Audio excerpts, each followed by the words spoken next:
Students good morning. నిన్న exam పేపర్కి సంబంధించి మీరు చాలామంది పిల్లలు ఆన్సర్లు పంపారు, మ్యాక్సిమం రైట్ పంపారు నాన్న. నేను నిన్న మీకు కీ కూడా పంపినట్లున్నాను, ఓకేనా? సో ఇవాళ నేను ఒకసారి మీకు ఆ కరెక్షన్స్ ఏవైతే ఉన్నాయో, సొల్యూషన్స్ ఏవైతే ఉన్నాయో అవి ఇచ్చే ప్రయత్నం చేస్తాను, ఏనా? ఇందులో నిన్న మీరు చూసిన దాంట్లో ఫస్ట్ బిట్ ఏంటంటే పిల్లలు, డియర్ స్టూడెంట్స్, ఫస్ట్ బిట్ ఏంటంటే calculate students possible number of spectral lines, possible number of spectral lines of hydrogen when electron jump from, dear students, 7th shell to 2nd shell. I am sorry, not jump nana, it return, okay, it return from 7th shell to 2nd shell. So we have formula to calculate number of spectral lines, sigma n2 minus n1. Am I right, Nana? So while we write this is sigma 7 minus 2. Dear students, sigma 7 minus 2 means sigma 5. Sigma 5 means 5 plus 4 plus 3 plus 2 plus 1. So total how many spectral lines possible, sir? 15 spectral lines possible, dear students. ఈ 15 lines లో students first series Lyman కాబట్టి 5 lines ఏ series sir? Lyman series. 4 lines ఏ series sir? Balmer series. 3 lines ఏ series sir? Paschen series. 2 lines ఏ series? Brackett. And 1 line ఏ series రానన్న? Pfund series. So ఆబ్జెక్టివ్లో ఈ రకమైన క్వశ్చన్స్ కూడా ఉంటాయి రానన్న ఆ నెంబర్ ఆఫ్ స్పెక్ట్రల్ లైన్స్కి సంబంధించి. సో కాబట్టి ఫస్ట్ బిట్కి సంబంధించినటువంటి ఎక్స్ప్లెనేషన్ పార్ట్ ఇది రానన్న. Possible number of spectral lines, very very important one students, please observe this one. Then we go for second one. What is second bit, sir? Dear students, this is second bit. The change in velocity of an electron when it jumps from K shell to L shell. Dear students, K shell నుంచి L shell కి jump చేస్తున్నప్పుడు students వెలాసిటీలో change ఏమవుతుంది? Half of its original వెలాసిటీయా, twice of its original వెలాసిటీయా, 1/4 of its original వెలాసిటీయా, no చేంజా? ఇది క్వశ్చన్. సో ఒకసారి ఇప్పుడు మనం దీన్ని ఆన్సర్ చేసే ప్రయత్నం చేద్దాం. Dear students, please observe this one. Change in velocity, అది క్వశ్చన్ ఇప్పుడు ఇక్కడ మనకి, ఏనా? సో ఎక్కడి నుంచి ఎక్కడికి ట్రాన్స్ఫర్ అయిందిరా నాన్న? Electron moves from, dear students, K shell to L shell. am I right నాన్న? K means first orbit, L means second orbit. So electron jumped from first orbit to second orbit. Are you remember, students, the formula of velocity expression? గుర్తుందా నాన్న వెలాసిటీకి formula? ఒకసారి మళ్ళీ recollect చేసే ప్రయత్నం చేయి. నేను చెప్తాను, నువ్వు కూడా ఒకసారి జాగ్రత్తగా దాన్ని రీకలెక్ట్ చేసే ప్రయత్నం చేయి. Velocity of an electron which is revolve in nth orbit is 2.18 into 10⁸ into, dear students, z by n centimeters per second. Students, are you got it? This is formula. So velocity of an electron is always directly proportional to atomic number and inversely proportional to orbit number. Say sir, no? So means, my dear students, velocity of an electron is inversely proportional to orbit number. So just imagine yourself, dear students, v1 by v2 is equal to inversely proportional కాబట్టి n2 by n1. So ఇప్పుడు electron first shell నుంచి second shell కి move అయింది అంటున్నాడు. First షెల్లో velocity మనకి తెలియదు, ఏమనుకుందాం? ఎక్స్ అనుకుందాం. సెకండ్ షెల్లో వెలాసిటీ ఏమవుతుందో కడదాం. ఇది ఎంతరానన్నా? సెకండ్ షెల్ అంటే సెకండ్ ఆర్బిట్. n1 అంటే రానన్నా ఫస్ట్ ఆర్బిట్. సో కాబట్టి ఇప్పుడు సెకండ్ ఆర్బిట్ లో వెలాసిటీ ఏమైంది సార్? క్రాస్ మల్టిప్లై చేయరానన్న, క్రాస్ మల్టిప్లై చేయి, v2 అటు వెళ్తుంది, ఇది ఏమవుతుంది రానన్న? x/2 అవుతుంది. రైట్ బంగారం? అంటే మరి కే షెల్ నుంచి ఎల్ షెల్కి వెళ్ళినప్పుడు వెలాసిటీ ఏమైంది sir? Dear students, the velocity of electron becomes half నాన్న, the velocity of electron becomes half so కాబట్టి ఆ వెలాసిటీ ఆఫ్ ఎలక్ట్రాన్ ఏదైతే ఉందో అది బికమ్స్ ఆఫ్ అని ఉన్న ఆప్షన్ని మనం ఆన్సర్ చేయాల్సిన పరిస్థితి రానన్న ఇది second bit. Dear students, then we go for third bit. ఏంటి sir third bit? Dear students, third bit చూసినట్లయితే కనుక which of the following has largest de Broglie wavelength provided all have equal velocity. అన్నిటికీ ఒకే velocity ఉన్నటువంటి molecules ఉన్నాయిట కింద, gas molecules. వాటిలో largest de Broglie wavelength ఎవరు కంటున్నాడు? Dear students, we have an expression for de Broglie wavelength lambda is equal to h by mv. Am I right, Nana? Here h is Planck's constant, m is mass of object, v is velocity of object, like that. But here the thing is, dear students, all molecules moves with the same velocity. Keep in mind, same velocity means velocity same. Am I right, Nana? And h is Planck's constant, h is also same. Is it clear, Nana? Then de Broglie wavelength depends upon what, sir? Now de Broglie wavelength now depends upon only mass of the molecule. In what manner, sir? Inversely proportional. Keep in mind, because this is 1 by m, inversely proportional. So మనకి ఇచ్చిన 4 molecules ఏంటన్నా, ఒకటేమో carbon dioxide molecule, మరొకటేమో ammonia molecule, మరొకటేమో nitrogen molecule, మరొకటేమో oxygen molecule. So ఇందులో వాడు మనల్ని అడిగింది largest de Broglie wavelength. Largest de Broglie wavelength. de Broglie wavelength మాస్కి ఇన్వర్స్లీ ప్రపోర్షనల్గా ఉంది కాబట్టి లార్జెస్ట్ de Broglie wavelength కావాలంటే మనకి లీస్ట్ మాలిక్యులర్ మాస్ ఉన్న గ్యాస్ కావాలి. లీస్ట్ మాలిక్యులర్ మాస్ ఉన్న గ్యాస్ కావాలి. సో ఈ 4 గ్యాసెస్కి మాలిక్యులర్ వెయిట్ రాసామనుకోనన్నా, కార్బన్ డైఆక్సైడ్ మాలిక్యులర్ వెయిట్ ఎంత అవుతుందిరా? కార్బన్ అటామిక్ నెంబర్ 6 కదా, డబుల్ చేస్తే 12 అన్న. 2 ఆక్సిజన్ రా, ఒక్కొక్క ఆక్సిజన్ 16 అన్న. సో 16 + 16 రా, అంటే ఓవరాల్ 44. అమ్మోనియా ఎంత సార్? అమ్మోనియా అటామిక్ నెంబర్ 7 అన్న, డబుల్ చేయాలి 14. హైడ్రోజన్లో 3 ఉన్నాయి అన్న, డబుల్ చేయకూడదు అంటే 3, అంటే ఎంతరానన్నా 17. నైట్రోజన్ ఎంత సార్? ఒక నైట్రోజన్ 14, మరొక నైట్రోజన్ 14, 28. ఆక్సిజన్ ఎంత సార్? ఒక ఆక్సిజన్ 16, మరొక ఆక్సిజన్ 16, ఎంతరానన్నా 32. సో ఇక్కడ ఉన్న వాటి అన్నిటిలో కూడా లీస్ట్ మాలిక్యులర్ మాస్ ఉన్నది ఎవరు సార్? లీస్ట్ మాలిక్యులర్ మాస్ ఉన్నది ఎవరు రానన్నా? అమ్మోనియా అన్నమాట. ఓకేనా? సో కాబట్టి లార్జెస్ట్ de Broglie wavelength ఎవరికి సార్ అంటే మన ఆన్సర్ ఏం చెప్పాలరా నాన్న? అమ్మోనియా చెప్పాలరా. అది ఏ ఆప్షన్ చూడండి పిల్లలు. ఓకేనా? సెకండ్ ఆప్షన్ అనుకుంటాను అది. సో కాబట్టి సెకండ్ ఆప్షన్ కరెక్ట్ అయ్యే పరిస్థితి రా నాన్న. ఒకవేళ వాడు కనుక నేను లీస్ట్ de Broglie wavelength అడిగితే అప్పుడు నువ్వు హైయెస్ట్ మాస్ చూడాలరా నాన్న. అప్పుడు ఆన్సర్ ఏమవుతుందిరా? కార్బన్ డైఆక్సైడ్ అవుతుందిరా పిల్లలు. సో కాబట్టి ఇది కూడా ఆబ్జెక్టివ్ పాయింట్ ఆఫ్ వ్యూలో మనకి one of the important bit రా నాన్న. దీన్ని కూడా మీరు కొద్దిగా జాగ్రత్తగా అబ్జర్వ్ చేయాల్సిన పరిస్థితి పిల్లలు. ఓకేనా? ఇది థర్డ్ బిట్ రా నాన్న, వెరీ వెరీ ఇంపార్టెంట్ వన్. ఓకేనా? నెక్స్ట్ ఫోర్త్ బిట్ పరిస్థితి ఏంటి sir? The momentum of an electron is, very very important పిల్లలు. The momentum of an electron is, ఓకేనా? మూమెంటమ్ ఆఫ్ ఎన్ ఎలక్ట్రాన్ అంట. సో ఇది కూడా ఫోర్త్ బిట్ రా నాన్న. సార్ ఇది కూడా ఏ కాన్సెప్ట్ కి సంబంధించింది సార్? డియర్ స్టూడెంట్స్, ఇది కూడా అబ్సల్యూట్లీ de Broglie కాన్సెప్ట్ కి సంబంధించిన కాన్సెప్టే. de Broglie కాన్సెప్ట్, సందేహమే లేదు. ఇందులో మనం de Broglieకి వేవ్ లెంగ్త్ ఫార్ములాని గనక చూస్తే, డియర్ స్టూడెంట్స్, వేవ్ లెంగ్త్ ఫార్ములాని చూస్తే అంటే lambda is equal to h/mv. ఇదేనా చూడండి నాన్న. ఓకేనా? Lambda is equal to h/mv. So lambda is equal to h by mass into velocity రా పిల్లలు. అర్థమవుతుందా? మాస్ ఇంటూ వెలాసిటీ అంటే మూమెంటమే కదా నాన్న, అంటే పిఏ కదరా dear students. So mass into velocity nothing but momentum. So here lambda is now inversely proportional to momentum of particle. Momentum of particle, because here h is Planck's constant nana. This is a constant. So kabatti lambda is directly proportional to 1 by p, or lambda is inversely proportional to p. Ante p is inversely proportional to what sir? Lambda. Dear students, p is inversely proportional to what sir? Lambda. So కాబట్టి momentum ఆ కింది options లో దేనికి related గా ఉంది అని అడిగిన question కి మన ఆన్సర్ ఏమవుతుంది రానన్న? Inversely proportional to wavelength అనమాట. అదేమైంది చూడండి, inversely proportional to wavelength అంటే ఏ ఆప్షన్ రానన్న? అది సెకండ్ ఆప్షన్ అనమాట.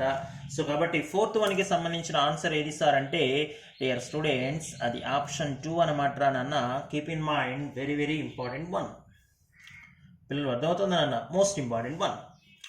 And students, next we just go for bit number 5. ఓకేనా, ఒకసారి బిట్ నెంబర్ 5 దగ్గరికి వెళ్దాం. ఏమన్నాడు చూడు బిట్ నెంబర్ 5, ఒకసారి జాగ్రత్తగా చూడు. వాడు ఏం చెప్తున్నాడు? If speed of electron in the Bohr's first orbit of hydrogen is x, then the speed in its third orbit is, this is the question. అదవుతుంది నాన్న. అంటే బోర్ ఫస్ట్ ఆర్బిట్కి సంబంధించి హైడ్రోజన్ ఆటంకి ఎలక్ట్రాన్ యొక్క స్పీడ్ ఎక్స్టా, మరి థర్డ్ ఆర్బిట్లో స్పీడ్ ఏమవుతుంది sir? ఇది question వాడిది. ఓకేనా, so ఇప్పుడు ఈ క్వశ్చన్ ఆన్సర్ చేయడానికి ఇందాక మనం వెలాసిటీ ఎక్స్ప్రెషన్ రాసాం కదా, సేమ్ మళ్ళీ అదే expression. Velocity is equal to 2.18 into 10⁸ into z/n అన్నది సెంటీమీటర్స్ పర్ సెకండ్లో. సో హైడ్రోజన్ ఆటం అంటున్నాడు కాబట్టి జెడ్ వాల్యూ 1 అయిపోతుంది. సో కాబట్టి ఇక వెలాసిటీ ఎవరి మీద డిపెండ్ అవుతుంది సార్? కేవలం ఆర్బిట్ నెంబర్ మీద మాత్రమే డిపెండ్ అవుతుంది. Just depends upon orbit number. So if you want to right the formula v1/v2 is equal to n2/n1. He is asking about first orbit, third orbit comparisons. In first orbit, dear students, in first orbit velocity is already given some x. In third orbit, he is asking about what is new velocity. This is the question. Then we just substitute these values in this one. Velocity v1 x, we are ready to calculate v2. Second or third orbit 3, first orbit 1. Then what about v2 sir? I think this is x/3, dear students, x/3, and that's why we go for which option? Anna, fifth one, dear students, second option. Very very important one అన్న. కొన్ని object బుక్స్లో మనకి graph కూడా అడుగుతున్నాడు అన్న. ఈ మధ్య నేను మీకు మన క్లాస్లో కూడా చెప్పాను, గ్రాఫ్కి సంబంధించి వెలాసిటీకి ప్రిన్సిపల్ క్వాంటమ్ నెంబర్కి ఎటువంటి గ్రాఫ్ను ఊహిస్తారు సార్ మీరు అన్న క్వశ్చన్ ఒకటి ఉంది మనకి.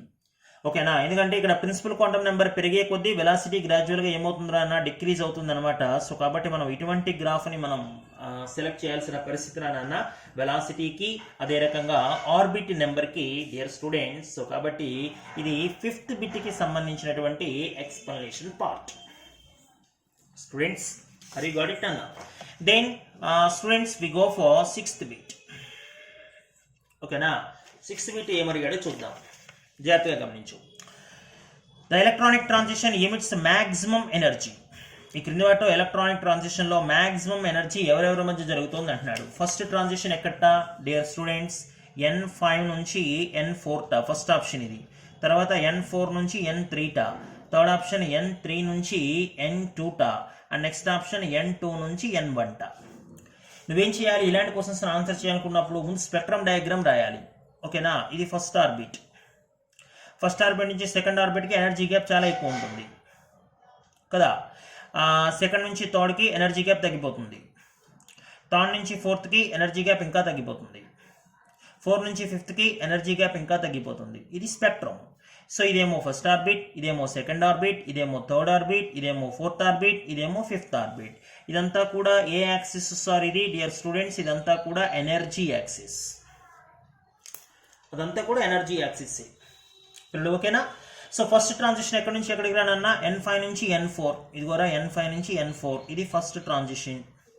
సెకండ్ ట్రాన్సిషన్ ఎక్కడ రానన్నా? n4 నుంచి n3 ఇదిగో n4 నుంచి n3, ఇది సెకండ్ ట్రాన్సిషన్. థర్డ్ ట్రాన్సిషన్ ఏంటన్నా? n3 నుంచి n2, ఇది కూడా n3 నుంచి n2, third transition. Fourth transition ఏంటన్నా? n2 నుంచి n1, ఇది కూడా n2 నుంచి n1. వాడు నిన్ను అడిగింది మ్యాక్సిమం ఎనర్జీ కదా డియర్ స్టూడెంట్స్, వాడు నిన్ను అడిగింది మ్యాక్సిమం ఎనర్జీ అయినా చూడు. మరి నాలుగిట్లో ఎనర్జీ ఎక్కడ ఎక్కువ రానన్నా? ఇక్కడ నుంచి ఇక్కడికి ఎక్కువ, ఇక్కడ నుంచి ఇక్కడికి ఎక్కువ, ఇక్కడ నుంచి ఇక్కడికి ఇంకా ఎక్కువ.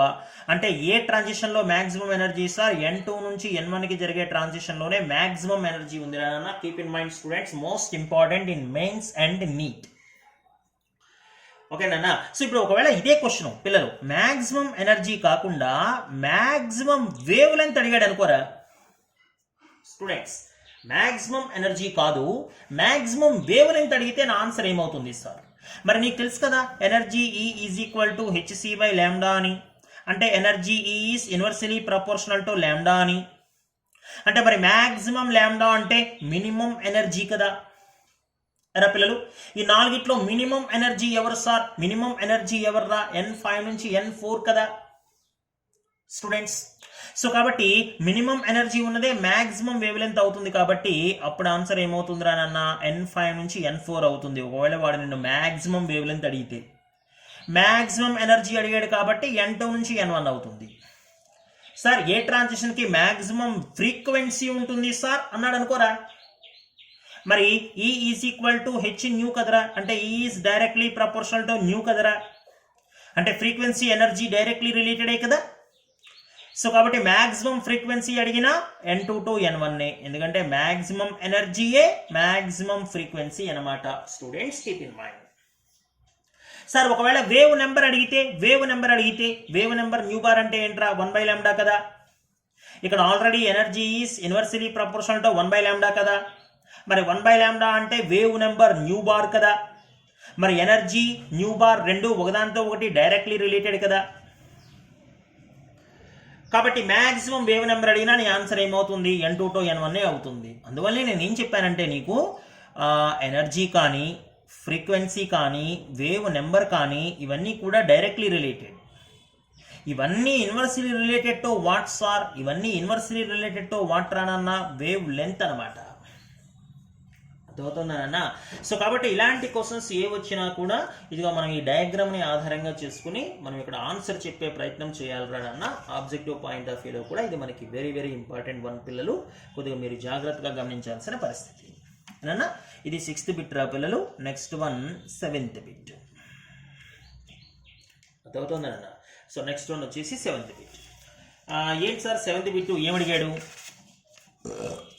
First lines of Lyman, Balmer, Paschen, Brackett. Hydrogen స్పెక్ట్రంలో 4 సిరీస్లకి ఫస్ట్ లైన్లు ఉన్నాయట.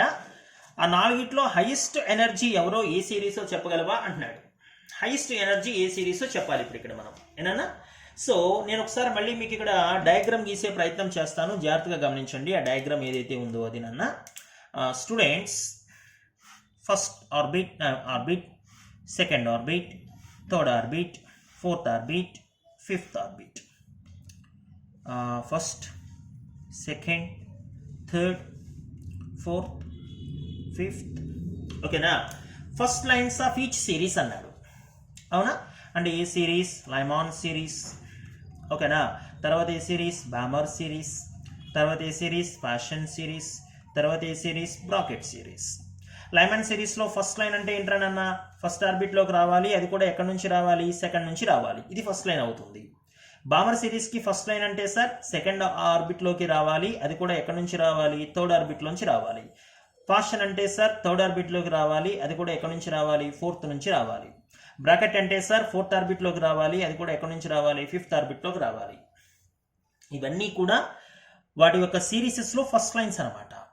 ఇందులో లైమాన్కి సంబంధించిన ఫస్ట్ లైన్ ఏంటి sir, 2 to 1. Dear students, 2 to 1 ఇది లైమాన్ సిరీస్కి సంబంధించిన ఫస్ట్ లైన్.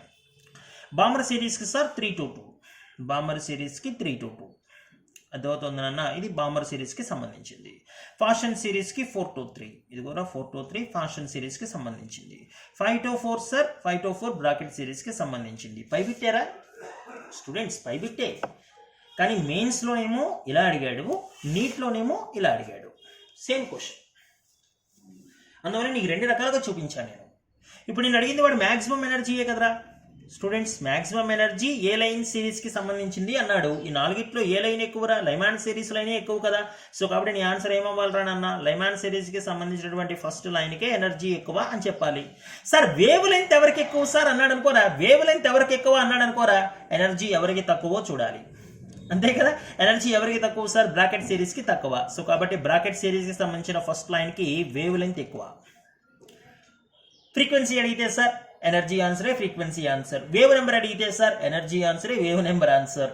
మరోసారి మళ్ళీ చెప్తున్నాను, energy directly related to frequency, directly related to wave number, but all these are inversely related to wave length.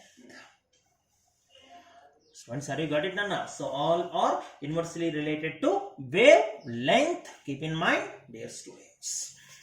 Okay na, ఇది 7th bit కి సంబంధించినటువంటి answer రా నాన్న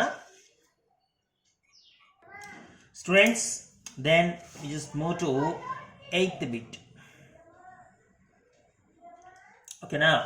ఎయిత్ బిట్ ఏమడిగాడు నన్న వీడిన్ను నేను చాలామంది పిల్లలు తప్పు రాసిన బిట్ ఇదేరా పిల్లలు, ఓకేనా. ఎయిత్ బిట్ మీకు సరిగా అర్థం కాలేదు. వాడు ఏమన్నాడంటే ఎయిత్ బిట్లో ratio of energies of first 3 Bohr orbits in hydrogen atom అన్నాడు. ఎనర్జీస్కి ఫస్ట్ 3 బోర్ ఆర్బిట్స్ యొక్క రేషియో అడిగాడు. అసలు అంతకన్నా ముందు నీకు ఎనర్జీ ఫార్ములా తెలియాలి కదరా, ఓకేనా. ఎనర్జీ ఆఫ్ ఎంత ఆర్బిట్ ఫార్ములా ఏంట్రానన్నా -13.6 into dear students Z² by NS² electron volts per atom. అడిగింది నేను హైడ్రోజన్ ఆటమ్కి, అంటే Z వాల్యూ 1 అయిపోయింది. ఇంకా మరి ఎనర్జీ ఆఫ్ ఎంత ఆర్బిట్ ఎవరి మీద డిపెండ్ అయింది సార్? కేవలం ఆర్బిట్ నెంబర్ మీద మాత్రమే డిపెండ్ అయింది. కీప్ ఇన్ మైండ్, డైరెక్ట్లీ రిలేటెడ్గా డిపెండ్ అవ్వలేదు రోయ్, ఇన్వర్స్లీ రిలేటెడ్గా డిపెండ్ అయింది. Just depends on inversely related, ఓకేనా. అంటే ఫస్ట్ ఆర్బిట్ యొక్క ఎనర్జీ ఏమవుతుంది సార్? 1/1² అనమాట. సెకండ్ ఆర్బిట్ యొక్క ఎనర్జీ ఏమవుతుంది సార్? 1/2² అనమాట. థర్డ్ ఆర్బిట్ యొక్క ఎనర్జీ ఏమవుతుంది సార్? 1/3² అనమాట. మరి ఇదంతా ఇంకా కాన్స్టెంట్ టర్మ్సేగా, ఇవంతా కాన్స్టెంట్ టర్మ్సేగా. నిన్ను అడిగింది అవిరా నాన్న E1:2, E2:2, E3 అడిగాడు. సో ఇంకేమైందిరా? 1/1² అంటే 1, 1/2² అంటే 4, 1/3² అంటే 9, అంటే 1:1/4 1/9. మీరు అందరూ నాకు 1:4:9 అని పంపారు. రాంగ్ కదా, అంటే రాంగ్ ఆన్సర్ చూడండి. సో రాంగ్ ఆన్సర్ ఎందుకైంది? అసలు ఎనర్జీ యొక్క ఫార్ములా మీకు తెలియకపోవడం వల్ల. స్టూడెంట్స్, ఎనర్జీ యొక్క ఫార్ములా మీకు తెలియకపోవడం వల్లే మీరు నాకు రాంగ్ ఆన్సర్ పంపారు. ఎనర్జీ యొక్క ఫార్ములా మీకు తెలుసుంటే మీకు కరెక్ట్ ఆన్సర్ వచ్చేసేది. అర్థమవుతుందన్న? సో అక్కడ రాంగ్ చేశారు. ఒకసారి ఎనర్జీ ఎక్స్ప్రెషన్ని జాగ్రత్తగా చూడండి పిల్లలు, very very important one. Next we just move to 9th bit. Very very important one అన్న, 9th బిట్. ఇది జాగ్రత్తగా గమనించండి. ఏమన్నాడు నాన్న 9th bit? The wavelength of series limit line in Balmer series of hydrogen atom. అర్థమవుతుంది నాన్న, series limit line in Balmer series of hydrogen atom. పిల్లలు formula ఏంటో? Rydberg equation. Wave number nu bar is equal to 1/λ is equal to R into Z² into 1/n1² minus 1/n2². Am I right now? Mu bar is equal to 1/λ is equal to R into Z² into 1/n1² minus 1/n2². Very very important equation, dear students. Keep in mind.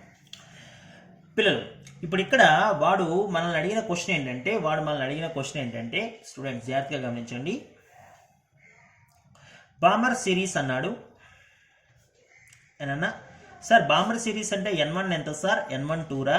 N2 ఎంత sir? N2 3 అవ్వచ్చు, 4 అవ్వచ్చు, 5 అవ్వచ్చు, plus and so on infinity అవ్వచ్చు. వాడు మనల్ని అడిగింది ఏ line sir? Dear students, వాడిని అడిగింది సిరీస్ లిమిట్ లైన్ రా. సిరీస్ లిమిట్ లైన్ అంటే సార్, సిరీస్ లిమిట్ లైన్ అంటే H infinity line. H infinity line అంటే సార్ N1 2నే, కానీ N2 ఎంతరా? ఇన్ఫినిటీ. ఏ ఆటమ్కి సంబంధించి సార్? హైడ్రోజన్ ఆటమ్కి సంబంధించి, అంటే Z1. ఈ వాల్యూస్ అన్ని తీసుకెళ్ళి అందులో పెట్టు. Nu bar is equal to 1/λ is equal to R into Z1 1², 1/n1² అంటే 2², 1/n2 అంటే ఇన్ఫినిటీ స్క్వేరు. అంటే 1/λ ఈజ్ ఈక్వల్ టు ఇది RA, ఇదేమో 1/4, 1/ఇన్ఫినిటీ అంటే 1/ఇన్ఫినిటీ అంటే 1/0 కదా. అంటే ఇది 1/λ రా పిల్లలు, ఇది R రా నాన్న, ఇదేమో 1/4, ఇదంతా 0. 1/λ R/4 రా పిల్లలు, 1/λ R/4. వాడిని అడిగింది లాంబ్డా కదా, కాబట్టి ఆన్సర్ ఏమవ్వాలి? 4/R అవ్వాలి. Students answer ఏమవ్వాలిరా? 4/R అవ్వాలి. సో ఈ రకంగా నువ్వు ఆన్సర్ చేసే ప్రయత్నం చేయాలిరా పిల్లలు. ఏ బిట్కి సార్? 9th బిట్ అనమాట. Very very important one, dear students.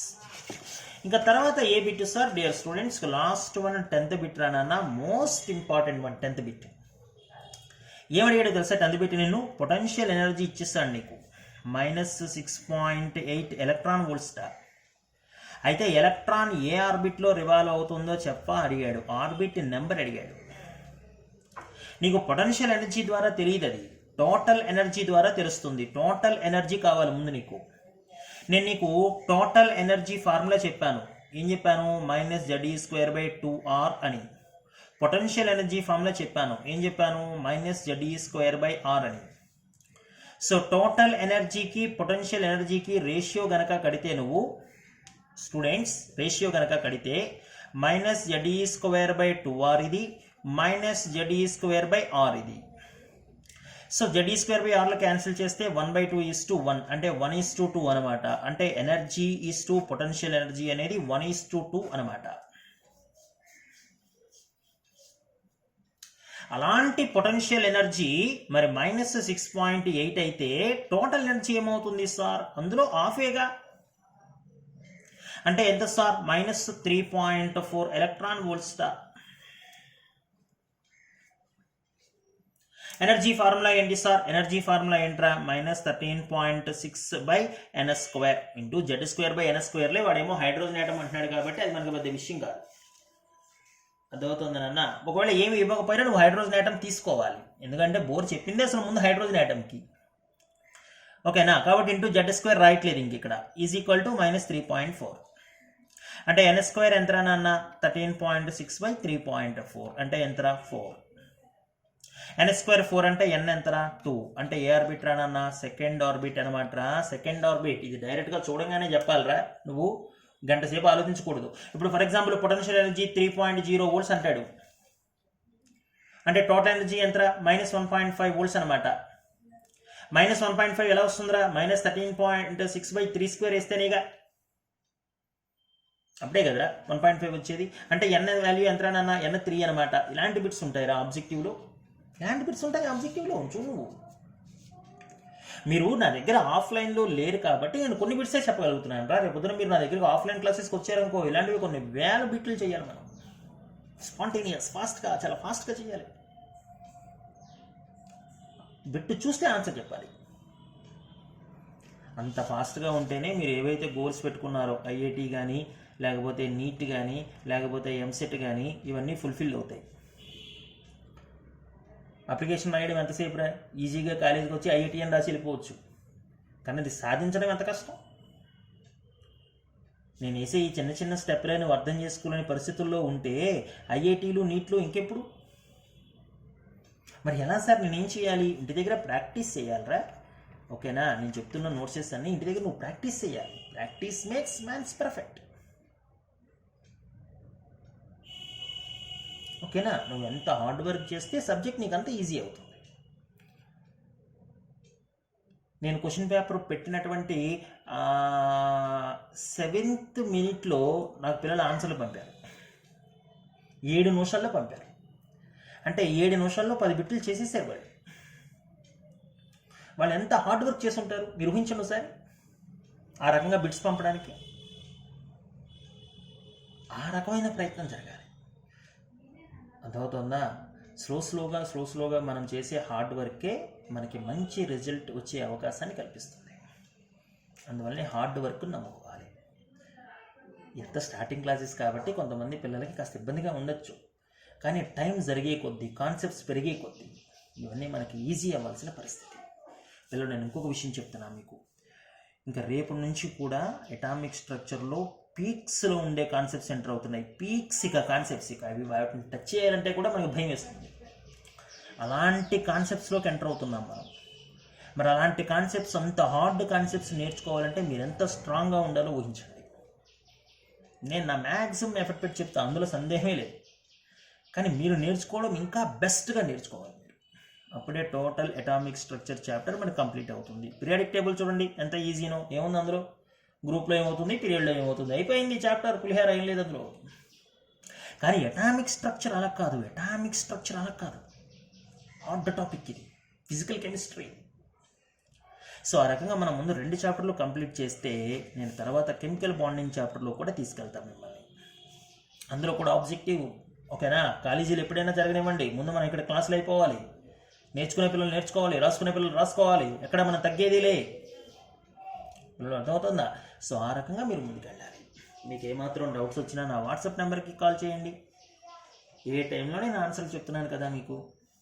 ఏం పిల్లలు, సరేనా? 10th క్లాస్లో మనకి క్లాసులు జరిగిందే తక్కువ మీకు. సో బేసిక్స్ మీకు చాలా తక్కువ ఉంటాయి. మరి పరిస్థితుల్లో మనం ఇంటర్మీడియట్ నేర్చుకోవడం అంటే ఒక రకంగా మనకి కాంప్లికేటెడ్ అనే చెప్పాలి, కానీ తప్పదు.